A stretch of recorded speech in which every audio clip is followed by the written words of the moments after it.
You've probably heard the word sociopath before, usually thrown around like an insult. Your ex is a sociopath. That boss is a sociopath. But here's the uncomfortable truth. What if it's not them? What if it's you? Not the Hollywood version, not the serial killer, but the quiet, functioning version that blends in perfectly. Before we begin, don't forget to hit the subscribe button for daily videos like these. Today, we're breaking down real psychological signs that you might have sociopathic traits, and by the end, you might see yourself a little differently. What a sociopath actually is. Let's get one thing straight. A sociopath isn't always violent. They're not always criminals. In psychology, this falls under something called antisocial personality traits. It's not about breaking laws. It's about breaking people, emotionally, subtly, and sometimes without even realizing it.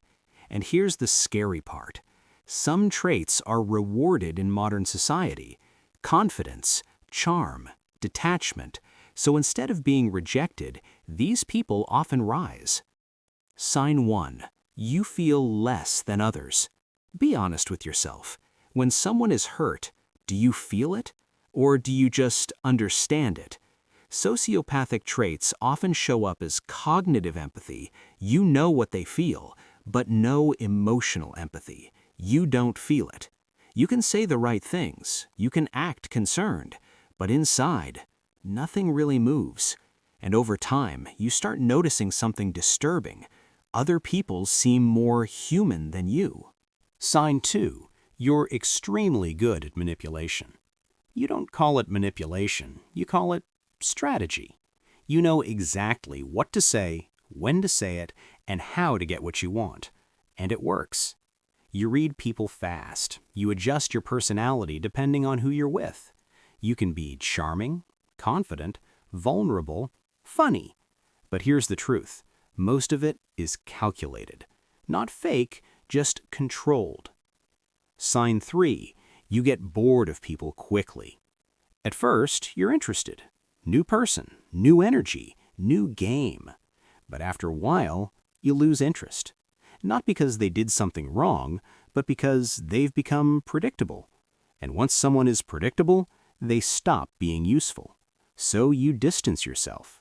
You don't always mean to hurt them, but you don't feel bad enough to stay either. Sign 4. You don't experience guilt the same way. You know what's right and wrong. You're not clueless. But guilt? It's different. Instead of feeling bad for hurting someone, you think, that was necessary. They were weak. They'll get over it. And when you do feel something, it's not guilt, it's annoyance at consequences. Sign 5. You can turn your emotions on and off. Most people can't control how they feel, but you can shut it off. Sad? Ignore it. Angry? Channel it. Attached? Detach instantly. It's like having a switch, and that sounds powerful, but here's the catch. When you turn emotions off too often, they don't come back the same. Sign 6. You see relationships as transactions. You don't always think in terms of love. You think in terms of value, benefit, return. What does this person give me? Attention? Status? Support? And if the answer becomes nothing, you slowly disconnect. Not dramatically, just quietly. Sign 7. You sometimes feel like you're acting human. This is the one people don't talk about.